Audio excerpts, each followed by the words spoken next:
Civil സർവീസിന് വേണ്ടി prepare ചെയ്ത് തലവട്ടായിരിക്കുന്ന ചൈത്ര ഒന്ന് റിലാക്സ് ആവാൻ വേണ്ടി അവളുടെ കൂട്ടുകാരി ക്ഷണിച്ച പാർട്ടിയിലേക്ക് പോകുന്നു. അതേസമയം അവളെ കണ്ടപാടെ ഇഷ്ടപ്പെട്ട വികാസ് എന്ന ഒരു പണച്ചാക്കിന്റെ മകൻ അവളുടെ അടുത്ത് വന്ന് സൗഹൃദപരമായി സംസാരിച്ച് കമ്പനിയായി. കോഴിത്തരത്തിൽ PhD എടുത്തവന് അവളെ ഇംപ്രസ് ചെയ്യുക എന്ന് പറയുന്നത് പൂ പറിക്കുന്നത് പോലെ സിമ്പിൾ ആയിട്ടുള്ള ഒരു കാര്യമാണ്. ഒരേ സമയം രണ്ടുപേരെ ചാക്കിലാക്കാൻ കെൽപ്പുള്ള അവൻ ചൈത്രയെ മാത്രമല്ല കൂടെ വന്ന അവളുടെ കൂട്ടുകാരിയെയും സംസാരിച്ച് വീഴ്ത്തി. പിന്നെ അവന്റെ കൂട്ടുകാരിയെ ചൈത്രയ്ക്കും അവളുടെ ഫ്രണ്ടിനും ഇൻട്രൊഡ്യൂസ് ചെയ്ത് കൊടുത്തും അവർക്ക് ഇഷ്ടപ്പെട്ട പാട്ട് പ്ലേ ചെയ്ത് അവളോടൊപ്പം ഡാൻസ് കളിച്ചും ചൈത്രമായിട്ട് നല്ലൊരു ബന്ധം അവൻ ഉണ്ടാക്കിയെടുത്തു. എന്നാൽ പഠിച്ച് വലിയ IAS ആവണം എന്ന മോഹം അവളുടെ മനസ്സിൽ അലയടിച്ച് വന്ന സമയത്ത് പാർട്ടിയുടെ പകുതിക്ക് വെച്ച് അവളങ്ങ് ഇറങ്ങിപ്പോയി. അപ്പോൾ നല്ലൊരു പെൺകുട്ടിയെ ഇത്ര അടുത്ത് കിട്ടിയിട്ടും മിസ്സാക്കി കളഞ്ഞു എന്ന തോന്നൽ വികാസിന്റെ മനസ്സിൽ വന്നു. അതുകൊണ്ട് അവൻ അങ്ങനെ വിടാൻ കൂട്ടാക്കിയില്ല.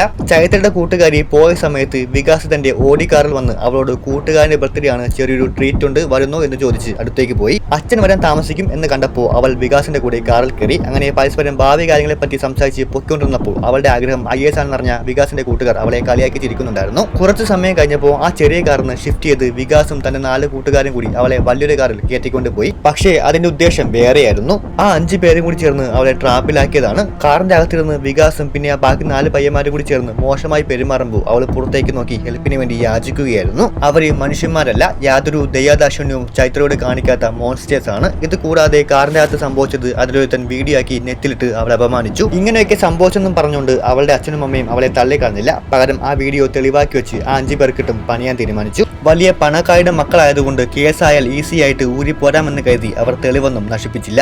MLA മകനായാലും മന്ത്രിയുടെ മകനായാലും എനിക്ക് പുല്ലാണ് എന്ന് പറഞ്ഞ് DYSP അവർക്കെതിരെയുള്ള എല്ലാ തെളിവുകളും കണ്ടെടുത്ത് അവരെ കോടതിയിൽ ഹാജരാക്കി. കോട്ട് സൂട്ട് വിട്ട എത്ര കിടിലൻ വക്കീൽ വന്നാലും ചൈത്രയോട് അവർ കാണിച്ച ക്രൂരതയോട് പൊരുതി നിൽക്കാൻ പറ്റില്ല. എല്ലാത്തിനും മേലെ ആ വീഡിയോ ആയിരുന്നു ഏറ്റവും വലിയ തെളിവ്. അങ്ങനെ ഓരോരുത്തർക്കും 20 വർഷം ജയിൽ ശിക്ഷ കൊടുത്ത് അവരെ അകത്താക്കി. റേപ്പ് കേസിൽ അകത്തായ വികാസിനെ കൊന്നു കൊലവിളിക്കാൻ വേണ്ടി അവനേക്കാൾ വലിയ കുറച്ച് സൈക്കോകൾ അതിൻ്റെ അകത്ത് കാത്തിരിപ്പുണ്ടായിരുന്നു. പക്ഷെ അതിലെ പ്രധാന സൈക്കോ തന്നെ അടിച്ചിട്ട് അവൻ എല്ലാവരുടെയും മുമ്പിൽ ഹീറോ ആയി മാറി. വെള്ളം വരെ എടുത്തുകൊണ്ട് കൊടുക്കാൻ ആൾക്കാരുണ്ടായിരുന്നു. കേസിൽപ്പെട്ട് ജയിലിലായ മകനെ 6 വർഷം അവന്റെ അമ്മ തിരിഞ്ഞു പോലും നോക്കിയില്ല. എന്നാൽ 6 വർഷത്തെ ഇടവേളയ്ക്ക് ശേഷം മകനെ നന്നാക്കി എടുക്കണം എന്ന തോന്നൽ അവന്റെ അമ്മയ്ക്ക് വീണ്ടും ഉണ്ടായി. മുടങ്ങിപ്പോയ അവന്റെ എക്സാം പൂർത്തീകരിക്കാൻ വേണ്ടിയാണ് അവനെ പരോളിൽ എടുത്തതെങ്കിലും പുറത്തിറങ്ങിയിട്ടും അവന്റെ പ്രവൃത്തികൾക്ക് യാതൊരു വ്യത്യാസം ഉണ്ടായില്ല. വീണ്ടും ഡ്രഗ്സും പരിപാടിയൊക്കെ നടന്നപ്പോൾ മകൻ ഇങ്ങനെയൊക്കെ ആവാൻ കാരണം അവനെ നേർവഴിക്ക് നടത്താൻ കഴിയാത്ത താനാണ് എന്ന് പറഞ്ഞ് അവന്റെ അമ്മ കുടിച്ച് മരിക്കാറായപ്പോൾ അമ്മ പറയുന്നത് പോലെ ഞാൻ പഠിച്ച് പരീക്ഷ എഴുതി പാസ്സാവാം എന്ന് സമ്മതിച്ചു. അങ്ങനെ മറ്റു കുട്ടികളുടെ കൂടെ അവനും ഇരുന്ന് പഠിക്കാൻ തുടങ്ങി. പക്ഷേ എക്സാമിന്റെ തലേന്ന് വീണ്ടും ആ ജയിലിലെ സൈക്കോ കാരണം അവൻ അകത്താവേണ്ടി വന്നു.